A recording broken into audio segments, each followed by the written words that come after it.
हरे राम हरे कृष्ण। श्रीमद् वाल्मीकि रामायण के बालकांड के त्रिखचितम सर्ग यानी कि 63वें सर्ग की कथा करेंगे। विश्वामित्र जी श्री राम और लक्ष्मण को लेकर जनकपुर में है। राजा जनक के पुरोहित सतानंद जी जनक जी के सामने ही श्री राम से महर्षि विश्वामित्र जी के जीवन के बारे में बता रहे हैं। सतानंद जी कहते हैं, हे श्री राम, राजा विश्वामित्र पुष्कर में जाकर के 1000 वर्षों तक घोर तपस्या किए, कठिन तपस्या किए। 1000 वर्षों के पश्चात जब वह 1000 वर्ष पूर्ण होता है तो उसके पूर्णाहुति पे यह स्नान कर रहे थे। इन्होंने स्नान किया, उसी समय ब्रह्मा जी उपस्थित होते हैं। ब्रह्मा जी सभी देवताओं के साथ आते हैं और कहते हैं कि हे ऋषि विश्वामित्र, आपका कल्याण हो, आपका स्वागत हो। अब राजा विश्वामित्र से आप ऋषि विश्वामित्र बन चुके हैं। अब आपको ऋषि की पदवी प्रदान की जाती है। विश्वामित्र जी ब्रह्मा जी से कहते हैं कि मुझे ब्रह्मर्षि पद चाहिए, मुझे क्या करना होगा। तो ब्रह्मा जी यह कह करके चले जाते हैं कि आपको अभी घोर तपस्या, कठिन तपस्या करनी होगी।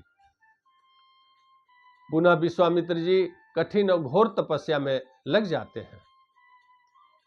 इसी बीच एक दिन अप्सरा मेनका पुष्कर में आती है और अप्सरा मेनका पुष्कर के जल में स्नान करने की तैयारी कर रही हैं। उसी अवस्था में विश्वामित्र जी ने अप्सरा मेनका को देखा और मोहित हो गए। आगे बढ़कर के विश्वामित्र जी अप्सरा से बोले कि हे अप्सरा, तुम्हारा स्वागत, हमारे इस पुष्कर में तुम्हारा स्वागत है और तुम इतनी सुंदर और रूपवान हो कि मैं तुम पर मोहित हो रहा हूं। मेरी इच्छा है कि तुम हमारे आश्रम में, यही पुष्कर में, यही निवास करो, मेरे साथ निवास करो। अप्सरा मेनका मान जाती है और विश्वामित्र जी के साथ आश्रम में वह 10 वर्षों तक सुखपूर्वक वहीं रहती है। 10 वर्ष बीतने के पश्चात एक दिन विश्वामित्र जी को ग्लानि होती है, लज्जा महसूस होती है कि मेरे 10 वर्ष इसी तरह व्यतीत हो गए।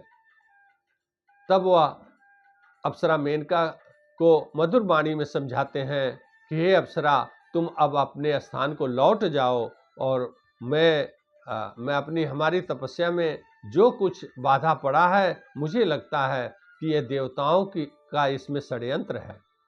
देवता नहीं चाहते हैं कि मेरी तपस्या पूरी हो। मुझे लगता है कि उन्हीं का षड्यंत्र है, तुम अपने स्थान लौट जाओ।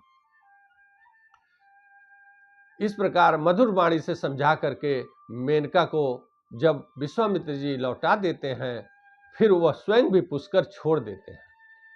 पुष्कर छोड़कर अब वह हिमवान पर्वत यानी कि हिमालय पर्वत पे, जहाँ कौशिकी नदी का जल प्रवाहित हो रहा था, कौशिकी नदी के तट पर आश्रम बना करके उन्होंने 1000 वर्षों तक घोर तपस्या की। 1000 वर्षों तक तपस्या करने के पश्चात ब्रह्मा जी सभी देवताओं के साथ पुनः उपस्थित होते हैं और कहते हैं कि हे महर्षि विश्वामित्र, आपका स्वागत है, आपका कल्याण हो। अब आप महर्षि की पदवी आपको प्रदान की जाती है। अब आपको संसार महर्षि विश्वामित्र के नाम से जानेगा।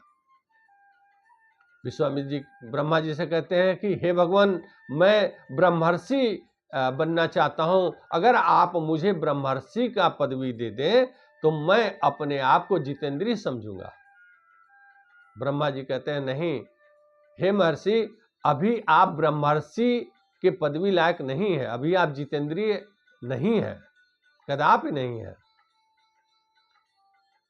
इतना सुनने के पश्चात फिर विश्वामित्र जी ब्रह्मा जी के चले जाने के बाद वह घोर तपस्या में पुनः जुट जाते हैं और गर्मी में पच्चाग्नि का सेवन, बरसात में खुले आकाश में रहना और सर्दियों में ठंडे जल में खड़े होकर के तपस्या करने का वह निश्चय करते हैं और वायु पी करके वह जिंदा रहते हैं, वायु पी करके वह अपने को जीवित रखते हैं और घोर तपस्या में लीन हो जाते हैं। इस तरह की कठिन तपस्या देख करके इंद्र और मरुदगणों में हाहाकार मच जाता है। वह चिंतित हो जाते हैं और इंद्र और मरुदगण आपस में सलाह मशविरा करते हैं, आपस में बातचीत करते हैं कि क्यों ना अब अप्सरा रंभा को भेज करके विश्वामित्र जी के तपस्या को भंग किया जाए। 63वें सर्ग में कथा यहीं समाप्त होती है। अगली कड़ी में हम 64वें सर्ग की कथा करेंगे।